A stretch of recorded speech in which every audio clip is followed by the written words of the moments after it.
the colors she forgot. When Mia was a little girl, she loved painting. Give her a blank sheet of paper, a box of colors, and a quiet afternoon, and she could spend hours creating her own little worlds. She painted flowers with purple petals, blue houses, green skies, and sometimes even imaginary castles floating above the clouds. Her paintings were not perfect, but Mia didn't care. She painted because it made her happy. Whenever someone asked her what she wanted to be when she grew up, she would smile and say, "I don't know. I just want to keep painting." But as Mia grew older, life became busier. First came school, then exams, then college. There were assignments, projects, deadlines, presentations, and endless things to worry about. Painting slowly became something she would do later. I'll paint after my exams. Then, I'll paint when college gets easier. Then, I'll paint when I have more time. But somehow, that time never came. Her paintbrushes were placed inside a box. The box was pushed into a cupboard. And eventually, Mia stopped thinking about painting. Years passed. Mia was doing well in life. She studied hard, built her career, and stayed busy. From the outside, everything looked fine. But sometimes, after a long day, she would sit quietly and feel strangely tired. Not physically tired. Something else. She couldn't explain it. One evening, after a particularly exhausting day, Mia decided to take a walk in a nearby garden. She sat down on a bench beneath a large tree. The evening was quiet. Children were playing nearby. People were walking, talking, and enjoying the cool air. For a few minutes, Mia simply sat there. Then something caught her attention. A little girl was sitting on the grass a few steps away. She had a sheet of paper in front of her and a small box of colors beside her. She was trying to paint a flower. Mia watched quietly. The girl carefully drew the petals. Then she frowned. She erased part of the drawing. She tried again. But the flower still didn't look the way she wanted. The girl looked frustrated. She picked up the paper, stared at it for a moment, and finally put the brush down. "I can't do it," she whispered. She pushed the painting away. Mia looked at the little girl. Something about her felt strangely familiar. Mia stood up and walked over. "Can I see your painting?" she asked gently. The girl nodded. Mia looked at the paper. It wasn't perfect. The petals were uneven. Some colors had gone outside the lines. But there was something beautiful about it. "You know," Mia said with a smile, "I think it's lovely." The girl shook her head. "But it doesn't look like the flower I wanted to paint." Mia sat beside her. "Maybe that's okay." The girl looked at her curiously. "Do you know something?" Mia continued. "When I was your age, I loved painting too." The little girl's eyes brightened. "Really?" Mia nodded. "I used to draw all kinds of things. Flowers, houses, castles, even things that didn't exist." The girl smiled. "Were your paintings good?" Mia laughed softly. "Not really." The girl giggled. "But I didn't care," Mia said. "I painted because I enjoyed it."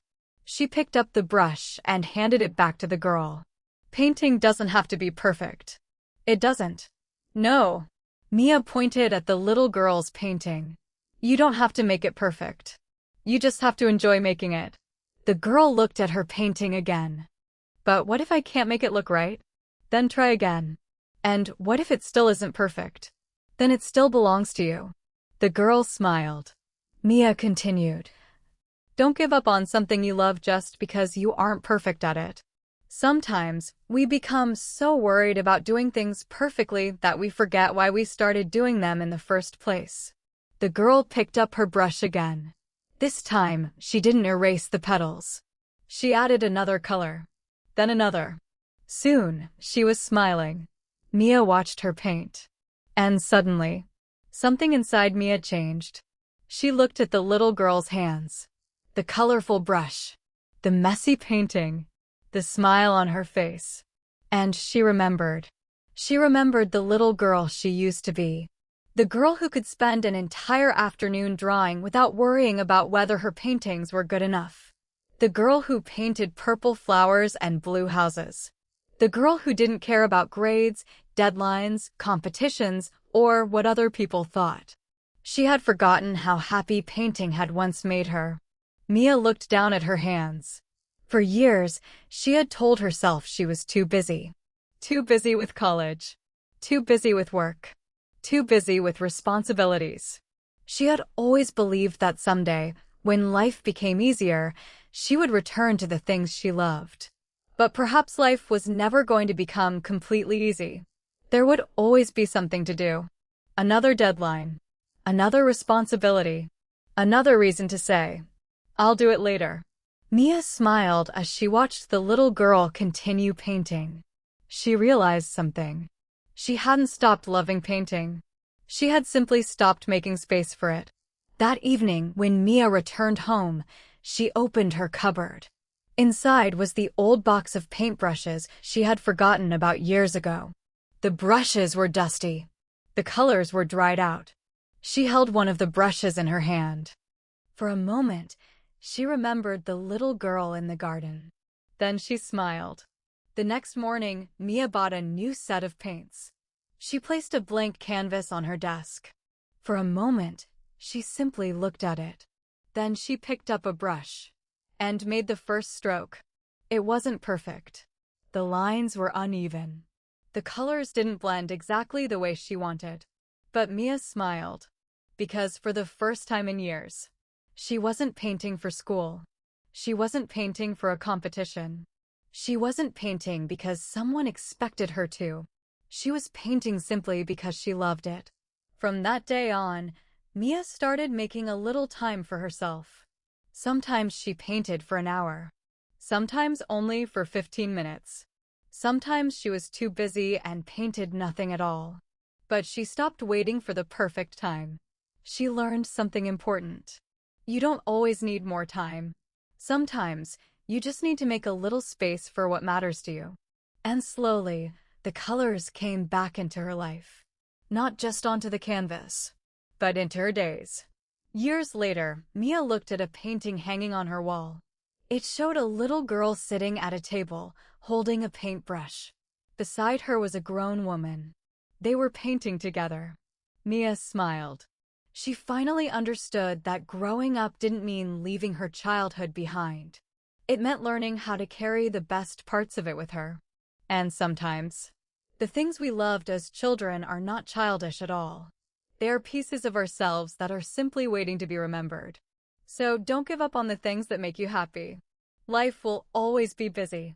There will always be exams, work, deadlines, responsibilities, and 100 reasons to say, "I'll do it later." But don't let later become the place where your dreams disappear. Make a little time. Pick up the brush. Play the instrument. Write the story. Plant the flowers.